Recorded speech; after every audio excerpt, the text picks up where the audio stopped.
You're now joining the meeting. Hello, everybody. This is Derek. Can you hear me all right? Yeah. Yep. Okay, we'll get right to it. We're done practicing here, so I've got Coach, and he'll start with some opening comments, and then we'll take your questions on Iowa. Thanks.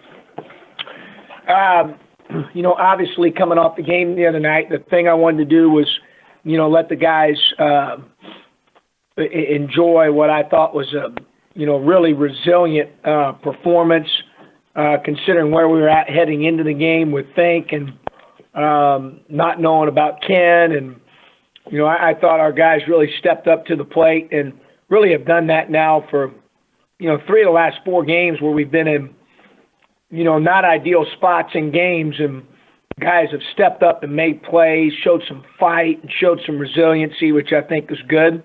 And we got back, and then I wanted to show them the film because I thought there were, a good number of things defensively that we didn't do very well. We made mistakes guarding the ball. We made mistakes in pick and roll coverage. I wanted to try to clean those things up. I thought we were able to do that. And then obviously start to prepare for, a really, really good Iowa team. And I really, enjoy watching their team play on film. They're old. They've had a lot of continuity throughout the season, and sometimes you can control that, and sometimes you can't, as we all know, for us the last year or two. But, they've been able to control that. They start 4 seniors and a junior, and Ewell comes off the bench, plays 4-5-5-4. He plays the next amount of minutes, and he's a sophomore. And so they've got an older team, and offensively they're very connected. The ball moves, play with a lot of purpose. And then defensively, I think this thing that stands out is just their size and their length, their athleticism. Reminds me a little bit of Ohio State in that regard with Woodbury at 5. And then, Jock 6'6", plays on the perimeter. And I think Clemens is a really good defender. Gaselle's tough. Utah leads the league in shot blocks, where he plays, majority minutes at the 4 at 6'9 plus. They're just big and long and athletic, so they're really good at both ends. It'll, obviously take a great effort by us in terms of not only resiliency like we've had here lately, but, have to minimize mistakes and execute and be efficient offensively and, really do a good job of playing the right way at both ends of the floor. So, we're excited about the challenge. We practiced yesterday and today, and guys have great attitudes right now, and thought the effort was good. Thought we practiced really well today. Thought we had one of our best practices of the year today, so I thought that was good. So now got to get our rest and, get ready to fight tomorrow at 12 o'clock. Questions? Coach, this is Lauren. You want to give us a medical report? Yeah, it's amazing, isn't it, Lauren? That's like the league question every time, and I don't blame you. Yeah. I'm trying to think here. Let's start with Tracy's doing really well. Hopefully he'll get a chance here, I think, within the next week or two to start doing maybe some shooting and some skill stuff with non-contact and, to move around a little bit. It'll be great to see him do that. LaRon is starting to get some, just a lack of soreness, which is good in the knee. The swellings went down. Obviously, he hasn't done anything contact for a long period of time, so there's going to be a period here where he has to get acclimated, but I do think they're going to be able to, maybe start to have him do some more intensive things with his ability to maybe move and cut a little bit with no contact here. I think that's coming up soon for him. But the good news is, I think that docs feel very good about his ability eventually to fully recover. And I'm just really encouraged that he's finally, been able to get some of the swelling down. It's not nearly as sore. How much of that is the fact that it hasn't been taxed a ton here for a while? I'm sure that's been helpful to limit the soreness and the swelling. So we've got to ease him back into some type of activity. But, I don't foresee him, playing in games at this juncture. He's too far off and been out too long. Thorne is able to move a little bit better. soreness and swelling, like LaRon's a little bit down, but again, how much of that's the fact that he's been extremely inactive. He's increased his, workload, strength and conditioning wise. We tried to move him around a little bit today and some non-contact stuff. It's still not, feeling where it needs to be yet. I don't think to be able to, put him out there at this point. Finke is, he went today and looked pretty good today, was fairly mobile. We'll see how he feels again tomorrow, but I thought he looked good enough that he might be able to provide us with some minutes tomorrow. And then Nunn went today as well, which I thought was good, and still a little bit sore from the Wisconsin game where he was injured there, but we got him, to at least where the other night he was able to play. I do think he's in a better place today, certainly than he was on Wednesday night when he kind of gutted it out in that game. So that's kind of where those guys are at right now. I would expect, obviously, Nunn and Finke to be available tomorrow. How much, we'll see. Thought today was a good step in the right direction.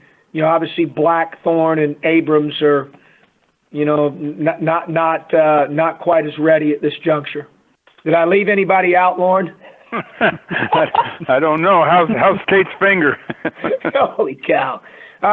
Getting better. He doesn't have to, have that splint in there, and so he's been able to just buddy tape it, and I think we're getting closer where he may not even have to do that. So he's doing a little bit better. Before you get off that, how did you played Lewis an awful lot of minutes in the last ball game against Rutgers? Did you start him in part because he's from nearby, or was this because something that he earned and then you left him in because he earned? Well, it was really, to be honest with you, kind of a decision our staff had made based on the film, some group statistics that we had and some different things with him. It just so happened, and I talked to him about that obviously he was home, and then he played well during the game. He did some good things. He had 8 assists, 1 turnover. There's a couple shots he probably would have liked to have finished around the rim, very similar to a couple of the ones he had against Wisconsin, last week. So, but yeah, he did some good things. I think he's, playing well, and has practiced well. The last 2 days of practice, he was 10-0 assists to turn. So he's he's getting better, and I think he certainly earned those minutes that he played the other night. Hey, Coach, this is Scott. Mav against Rutgers obviously had his career high with 20, but it looked like he was just maybe even demanding the ball a little more down low. Is that a change you've seen in him, where he's just maybe a little more proactive and calling for the ball and wanting it in the post? Oh, sure, but it's been more than just the other day. I mean, it's been a kind of a gradual increase in his demand for it, and guys at the same time, Scott, I think confidence to throw it into him has increased. And I'll give it to him. He's taken advantage of, obviously Thorne and Black being out, both him and Michael, from a long-term growth and development standpoint, have taken advantage of that. Some of our perimeters with out and Kendrick out for a portion, certain games or a game or two. So I think those guys have developed and they've gotten better on both defensively. They've kind of been thrust in there and in their opportunity. I do think perspective, great for them and, great, but a little bit unforeseen, obviously. Yeah, I guess that we like to see him get the ball because where he had a good seal and was calling for it, and the guys just didn't. I thought there were 3 or 4 times, Scott. I think that's pretty accurate, where I watched possessions where I thought he had worked and had him pinned or on his back or sealed, and we needed to throw it in there, and we didn't.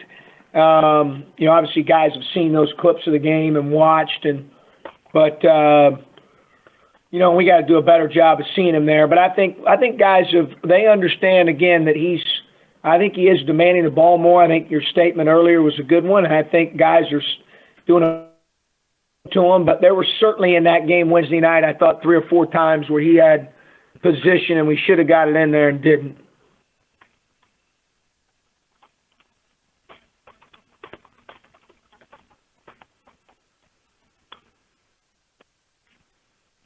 John, this is Mark. Could you just talk a little bit, please, about Utah? I mean, he's really had a quite around guy. Could you just talk about his development and what he's meant to them? Well, I mean, obviously you could debate up there probably with 2 or 3 other guys that he may be, at this juncture, if it ended today, the player of the year.